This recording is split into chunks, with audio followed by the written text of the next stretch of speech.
Welcome to Simplify Your Retirement with certified financial planner Stephen Stricklin from Wise Wealth LLC. In this podcast, we help individuals and couples plan for a peaceful and enjoyable retirement. Join us on this journey where we explore the importance of simplifying the retirement planning process, as Stephen, with his years of experience and expertise in retirement income planning, along with guest experts, will help you achieve first wisdom, then wealth. And don't forget to check out the Simplify Your Retirement online course and other great resources at simplifyyourretirement.com. Now, on to the show. Hello and welcome to Simplify Your Retirement with Stephen Stricklin from Wise Wealth. Stephen, how are you? I'm doing great, Eric. How are you doing? Doing fantastic. It has been a little while since you and I have spoken. There was a little bit of a break between the seasons. I know that you just wrapped up season 1 of the podcast, and I know that you want to do a little bit of a review on that. Absolutely. Well, we just changed over the calendar to a new year as well. So we're excited about that. We were able to get done with season 1 of our podcast right before the end of 2020. And now we're excited about launching season 2 here in January of 21, a new year, which I think everyone's excited about. And we're definitely excited about it here at the Simplify Your Retirement podcast. Yeah, I think there's a little collective sigh of relief, right? I mean, yeah. I know it's just a number, but doggone it, that was a tough number to trudge through. Right, absolutely. So, welcome 2021. Yes, that's right. A year of promise. Before we get into season 2, can you give us a recap of what season 1 was? For those that are just joining us or have just found the podcast, what will they find if they go back to season 1? Yeah, I appreciate the question. Yeah, season number 1 was really laying a foundation for, it's a book that I wrote called Simplify Your Retirement. It's a course that we've written as well. People can take an online course. It's also called Simplify Your Retirement. And really, season 1, which is 12 episodes, I encourage everyone, if they're just finding us here at the beginning of January 21, to go back and just listen to those 12 episodes, because it will really take you through the foundations of what you really need to understand as far as retirement income planning. It'll take you into what you need to know, the risks that you need to address in your retirement income plans in order to have a real plan. It also is going to talk about our 3-bucket approach to retirement income planning, the liquid, income, and growth buckets. It's going to talk about, different, ways to address the risk that we talked about, different products that are available, and different methods for doing that. So I just encourage everyone to go back and listen to that when they have time, because it really is foundational. And I would look at this, this season that we're starting now, our second season of the podcast, really going into some of the details that we may have just brought up in season number 1. Season number 1, again, was just a broad, brush. It was laying the foundation. And this season, definitely want to dig deeper into a few of the particular topics. For example, we'll do an episode coming up here in a few weeks on Social Security by itself. We'll do an episode just talking about Medicare by itself. We'll do a show, an episode just with estate planning. We'll have an estate planner come on as a guest. And these sorts of things that we addressed a little bit in the last season, but this season we want to take each one of these topics and go a little deeper. Fantastic. And those that are listening, if you're just joining us, if you're going to go back to those episodes, make sure that you have something to take notes with, because you're going to have some questions. And Stephen, I know that we've said it on previous podcasts, but Stephen will be happy to address those questions. I know we give contact information at the end of most of those episodes.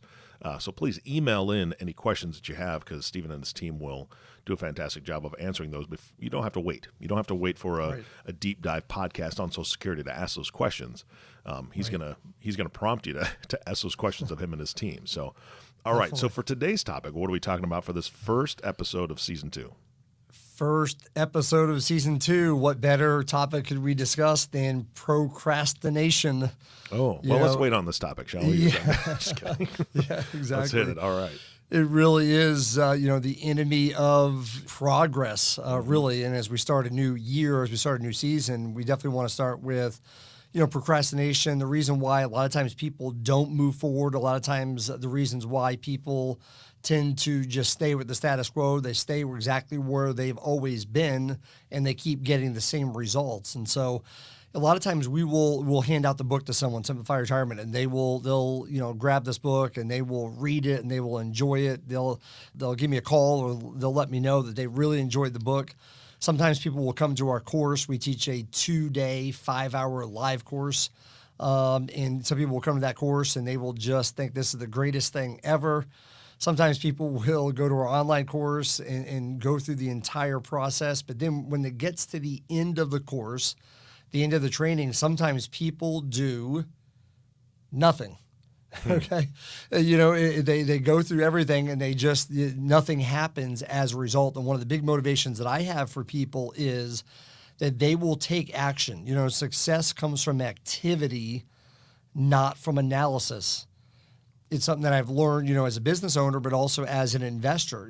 There comes a point in time where you have to make decisions, where you have to do something with what you've learned. Mm-hmm. And the real issue, forget Simplify Retirement for a minute. There is so much information out there on, people can search and find and research all kinds of different investment options and opportunities. And people can just spend the rest of their life learning about all these different things, but never actually doing anything and never making any changes. And we believe and we have seen the results of people that will actually decide, okay, I'm going to do something with what I've learned. So I want to encourage everyone, as we start this new season to continue to learn about, income planning, retirement planning, and those sorts of things, but don't just, learn just for knowledge sake, but take that information and put it to practical use. Yeah. I've been guilty of analysis paralysis many times, right? I'm just overthinking something, right. And then I get overwhelmed. I'm like, well, I'll just do it later. Right. I'll just keep doing what I'm doing. It's got me here this far. Exactly. So far, so good, right? Maybe not. Exactly. And that's one of the big issues. A lot of times people come to, let's say, for example, to, this podcast and my book, the course, the online course, and they did get there. In essence, they've accumulated enough assets to feel like they're ready to put together a retirement plan. And so therefore they look at it and say, everything I've done up to this point in my life has gotten me here. Why should I make any changes? And, really, we talked about that, a lot of that in season 1. There's lots of reasons to make changes because there's a massive paradigm shift from going from pre-retirement to in retirement. Mm-hmm. There's a major shift in, in risk. There's a major shift in maybe allocation. There's a major shift in thought process to, return on investment to return, of investment or reliability of income. At that point in time, there's a shift in your priorities for your investment accounts. And so maybe the priority up until a certain point in time is growing. Now all of a sudden it's preserving, distributing. Mm-hmm. And so there's some changes that have to take place in someone's investment strategy. And it's very difficult to do in general, let alone when someone's done investments the same way for 30 years. Yeah. But it's very important to make that step. Yeah, and I think that's, you've said it before, there's a fear there, right? Change, yes. Nobody likes change. That's right. Yep. And that's one of the biggest ones. It is a fear of change. And that's, a lot of times people will just stick with the status quo. They know what they know. They feel comfortable with what they know. And all of a sudden, if you start introducing unknowns, also at an age where, they really can't afford to make any mistakes, it just compounds the different decisions that have to be made and kind of get some people nervous. And they just, say, hey, I'm just going to keep doing the same thing, which a lot of times leads to, failure in the end. So it is important to look at these things and to continue to learn and grow. We believe, that knowledge is important and it's important in and of itself and it's helpful, but it has no real value unless it is put to practical use, which is wisdom. Mm-hmm. So we want people who even come to this podcast, we want them to learn about these different topics. But if that's the only goal for someone to come here, listen to us talk about these different topics and gather more information, become more knowledgeable about something, that's fine. But there's something more valuable than just gathering some more information about a topic. It is actually doing something with what you learned. And that's ultimately the philosophy that I have, the goal that I have for teaching in general, is not just to help people get smarter, but also to help people just get wiser, which is the actual action part of this thing, which it's easier. It's easier to get knowledge. It's easier to learn, but it's harder to apply. Yeah, absolutely. And if we're being honest with ourselves, and I'll put myself out there, I have all sorts of reasons for things, right? Reasons not to do things, but really the true definition of those reasons, that's an excuse. Those are excuses, not reasons.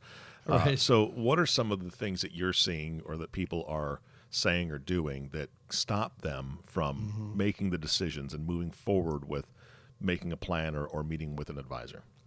That's right. It's a great question, Eric. And I like how you put that. It's really not a reason, it's an excuse. And a lot of times we'll get to the end of a process, again, maybe the course or the book, and some people, may not move forward. And the excuses tend to come maybe in like 5 different areas. And one of the excuses that we hear sometimes is, well, I already have an advisor. The book was awesome. The online course is awesome. The podcast is awesome. I've learned so much, and this is great, but I already have a financial advisor that I'm working with. And obviously, if this was something that he or she thought that I should be doing, they would know these things, and they would be telling me these things. Okay. Well, you know what I mean? That's right. Right. My answer to that is, it's a long answer, but I'll try to, condense it. And that is, there are all kinds of different advisors out there. I think we went into this in the past. There are some that are insurance-only advisors. Some are investment-only advisors. Some advisors do both insurance and investments. And so it's really important that you do talk to someone who is objective, who maybe can represent both insurance and investments. I think that's important. Also, talk to someone that is a fiduciary that's going to do things that are in your best interest. But, in life, people tend to, whatever field you're in, the longer you're in it, the more experience you gain. And there's something valuable about experiential knowledge rather than, book knowledge. And so talking to a financial advisor, for example, like we do at our firm, we focus on retirement income planning. Maybe talking to an advisor that has a specialty or a focus in this area of distribution planning, not just accumulation, but also distribution, I think is important. And I think there's a misconception out there that every advisor does the same thing. And that is really not true. Some advisors do a better job of, helping clients accumulate assets. Some advisors do better at, helping clients, withdraw their assets in a risk, managed in a tax efficient way and so forth. And so I think it's a mistake just to say, I have an advisor, this is great, but if this was something I should be doing, they would be telling me that.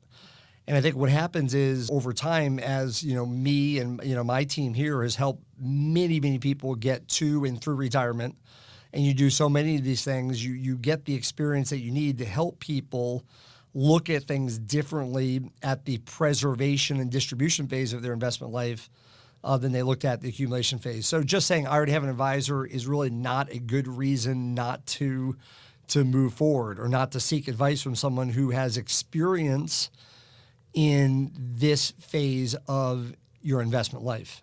Yeah, absolutely. And just to assume that all advisors, all of us, know the same thing, all of us do the same thing, that would be a mistake.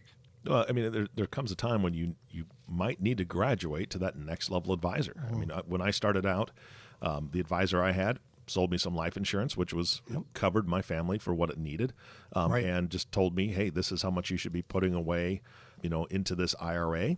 So every month it was automatically put into that, and we had a 401k through work, and that was it. And Stephen, I'll tell you, I mean, nice guy, really nice guy, but you want to know when I heard from him?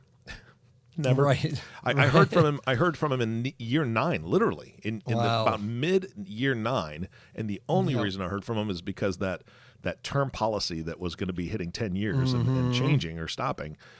That's the only reason they wanted to talk to me, right? Because they didn't talk to me about my future. They didn't talk to me about all the different plans. I could have probably used some advice as far as what to do. Over those 10 years, I did have an increase in pay a few times, Right. Yes. Nothing, so it was time to graduate to an advisor that understood, a bit more. Maybe some with some experience or, you know what I mean? Again, different focuses. I think that's important. There's a difference in the medical field between a general doctor, a general practitioner, and someone who's a specialist, heart specialist, brain specialist, whatever it is. And when you have a particular need, you tend to just, not just go to the general practitioner, you go to the specialist. Yeah. And retirement is a specialty. And I think it's important at that point in time to seek out a specialist in that area. Yep. So that's one excuse. Hey, I already have an advisor. I don't need to do anything. Another excuse sometimes we hear is, well, this has been awesome. This is great, but I need to research all of these things you talked about, before I can take action. Yeah, that's me. No, yes, exactly. I was going to say, you already admitted that. That's right. Paralysis by analysis. Yeah. And you know what? There's a lot of different things. We've talked about different investment accounts. We've talked about different types of, even annuities. And my advice to people is go get the advice from the advisor that you're talking to. Let them do all the research. They have all the tools available to them. They should. And then when they give you the recommendations, now it's your time to analyze those recommendations. But sometimes, for example, if I just say the word annuity and I'm recommending a specific annuity for a specific client for a specific reason, and there are hundreds and hundreds of different types of annuities out there, for my client to go and say, okay, he recommended annuity. I'm just going to type in the word annuity in the Google, the search bar, and just see what, there are so many things that are irrelevant to what was presented. And it presents all these, questions, and it presents all these objections that are not even relevant to the actual recommended product.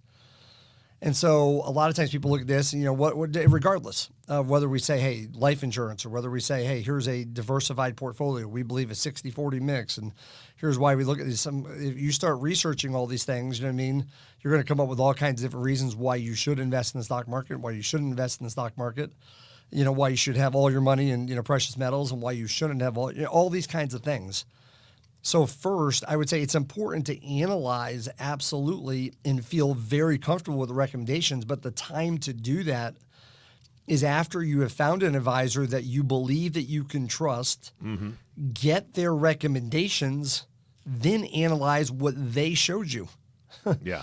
Because otherwise, there's a lot of things out there that are, again, I use the word relevant, not relevant to the recommendations. And I think that's important. It's a mistake I see a lot of people make. They start saying, okay, now I'm going to do my own research, and they find all these things. Again, they find other excuses why they can't do that, when if they had just talked to an advisor they trusted, they would find out that the thing they researched is not the same as what was recommended. Yeah.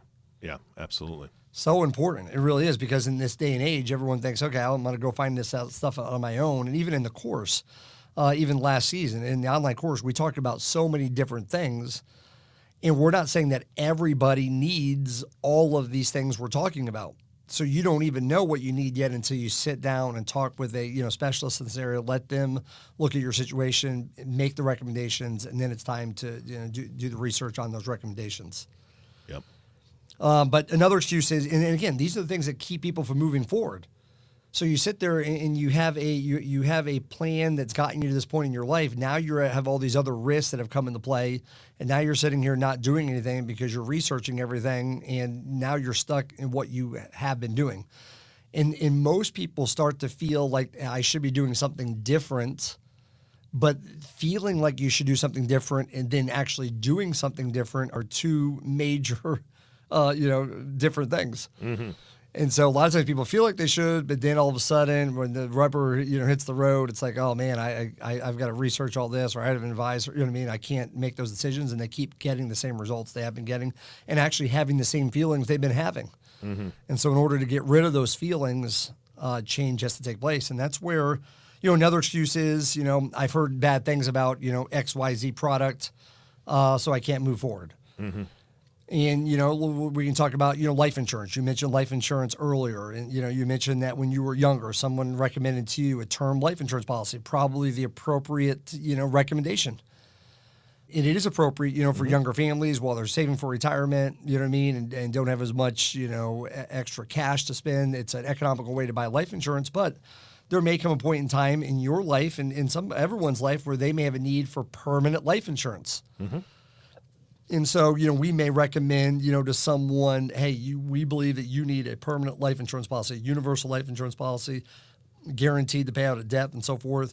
And someone will start researching, permanent life insurance policy, and to find out all these things that are, again, that, I've heard bad things about that and just not move forward. Instead of looking at, maybe the illustration or the proposal in front of them and how it works contractually, just take all the noise that they've heard and say, okay, I can't move forward because somebody had a bad experience with this before.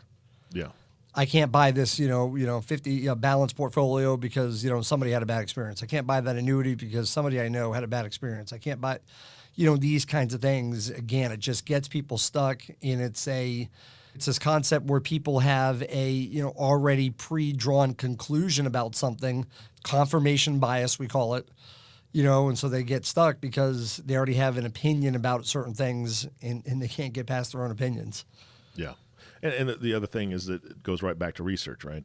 I've heard bad things about this. Well, you go on the internet, everybody has an opinion about everything, right? That's right. And the problem is if you work with a personal mechanic who knows you and your family, right, and you get recommendations about the next vehicle you need to purchase, then you go onto the internet and look at, hey, this is this is what I'm looking at. You're going to get all sorts of opinions from people that don't know you or your family. And if you've got 4 kids, that Italian sports car is fantastic, but not with 4 kids. There's 6 of you. That's right. You need a minivan, right? Or you need an SUV of something. Yep. So, I like that. I like that analogy. It's like go into a mechanic. I don't know anything about cars, but if I went to a mechanic and I already had the solution to whatever I feel the problem is, and I tell him, look, here's what I think the problem is, he's going to look at it, and he's an expert. He's going to say, no, here's the problem. Here's what you need to do. And since I'm not a mechanic, I'm going to trust him. Yeah. I've gone to my doctor before, and I literally have looked up stuff, on, WebMD. Just the same analogy. You look up stuff on the internet. Oh, yeah. Here's my symptoms. Hey, doctor, I think I've got this, that, and the other. And he looks at you, and he does all the lab work and finds out, nope, you have something totally different. That's right. Than what you thought you had. And so it is important. And it goes on to the next reason. Another excuse that we sometimes hear from people is, I don't know who I can trust. Mm-hmm. I don't know who I should trust. And I would say, obviously, this is extremely important. I'm not saying to everybody listening to this podcast that you should trust anybody who has the title financial advisor, on their business card. You should find someone in an organization or firm that you can trust. And I would look for a fiduciary. A fiduciary is, someone that you should be able to trust. They're held to a higher standard in industry. There are obligations to clients and not to the firm for doing what's in the client's best interest. And there are certain firms, registered investment advisor firms, that are fiduciaries. There are certified financial planners that have to act as a fiduciary. And so trust is extremely important. But I also wouldn't just sit there and say, yeah, I like all these things I'm hearing, but I just don't know who I should trust. So therefore, I'm just going to, keep doing this on my own, or I'm just going to stay where I'm at. I'm going to leave all my money in the 401k. No, keep going until you find someone you can trust. And then what I like to say after that is, and then trust them. Yeah. You know what I'm saying? Sometimes people do all the research. Okay, this looks like the firm. This looks like the people. I know some people that have worked with this team, and these people seem like I should trust them. They get in there, they go through all the meetings, and get all the recommendations, and then they don't trust them. It's bizarre. So find someone you can trust, and then trust them. Don't let that be the excuse. There's plenty of people, I'm sure, advisors even in your area. If you're listening to this, not in our area, we're headquartered in Kansas City. That you can trust. But if you can't find one in your area that you can trust, certainly we've all become accustomed and done very well with online meetings, Zoom meetings, and certainly you can talk to an advisor. It doesn't have to be in your area. Our firm here, has clients all around the country that we meet with and work with, so they don't have to be in your area anymore. Find an advisor you can trust and then trust them. And then the 5th excuse, I'll just give you real quickly. These are 5 of the common excuses that we hear sometimes. These are the common excuses that people make that makes them get stuck on what they have been doing. They remain in the status quo. They don't move forward. They end up, after a process of meeting with an advisor with more knowledge or taking a class with more knowledge but not wisdom, nothing changed. I've given you 4 of them. I already have an advisor. I have to do research before I can take action. I've heard bad things about this product, so I can't move forward. I don't know who I should trust. And the 5th one is, well, I'm glad I learned all these things, but now I can go do this on my own. Yeah. I can do this on my own. Yep. Thank you, doctor. You know what I mean? I know you prescribed the surgery, but I've got this. That's right. That's right. I can get that appendix out on my own. Yeah, that's right. And there are some things some investors can do on their own, but there are a lot of things you can't. For example, when it comes to life insurance or long-term care insurance or annuities, these products are so different and various, and you can't just go out there and buy these things on your own. You typically need to have someone looking at it, making sure they're getting you what is in your best interest, which goes back to, again, finding a fiduciary. But then some people say, when it comes to investing, some advisors do it by, commission. Some people do it by a fee. In our case, we charge a fee for the assets we manage. Generally speaking, that fee is about 1% per year. So someone may come in, they may look at this and say, you know what, I think I've got this. I've got the knowledge. I've done the research. I heard what you said about the growth bucket and how you need to take on the least amount of risk for the rate of return you're trying to get. And therefore, I'm going to choose my own investment strategy. I'm going to be my own investment manager, and I'm going to earn that extra 1% per year. Mm-hmm. Why should I pay you? And in reality, what happens is it's true that somebody could go out online, find a robot, to help them choose their investment allocations. Someone can go out there and do it on their own and buy these things for very low, trading costs, sometimes free. But the real issue comes down to maintaining discipline. Mm-hmm. And the average investor, it is not it's not subjective. It's very objective. The facts are there. It's been quantified. It's been qualified. There's been research done over and over every year about the average investor, the investor who does investing on their own versus investors' experiences and investors' returns while working with an advisor who is disciplined, who puts them in a diversified portfolio, who helps them maintain, self-control and discipline during when times are good and times are bad. And the reality is that it tends to cost investors a lot more than what they would pay in a fee to do it on their own. Mm. Okay, there's a difference between a fee and a cost. The fee is, a payment you make that you can see, but the cost that, comes out of your returns. And generally speaking, it costs more for someone to do it on their own than it does to pay an advisor to manage these investments for you, pay an advisor that has a vested interest in those portfolios they're managing. And so sometimes it's a mistake, it's a fallacy as far as I'm concerned for someone to think that, I can actually earn that 1% per year by not having an advisor. When in reality, the returns generally, if you have the right kind of advisor, should be better than what it costs you in the fee. Mm-hmm. But even beyond that, if someone's charging a 1% fee, you're probably, getting, and hopefully people's experience will be and should be different than yours was, Eric. If someone's going to pay someone a 1% fee, you should get more than just professional money management. Hopefully you're getting ongoing, advice mm-hmm. and having that relationship and ongoing education and those kinds of things. And so I would just encourage everybody here who feels like they need to be doing something as they get closer to retirement, knows they should be doing something different. I want to encourage everyone as we start this new season, start this new year, start this podcast, this next season of the podcast, that don't procrastinate. Don't just make excuses to keep doing what you've always done. Otherwise, you're going to keep getting the same results. Otherwise, you're going to keep feeling the same way. The time to take action is now. I'm gonna end with what I started with, and that is success comes from activity, not from analysis. Yeah. And speaking of activity, I know that when people go back and listen to the first season, they're going to hear about the online course that you guys have. Yes. Can you just touch on that real quick as a reminder for folks? Absolutely. If you go to simplifyretirement.com, we do have an online course, Simplify Retirement University. It's over 12 videos, over 10 hours of video instruction.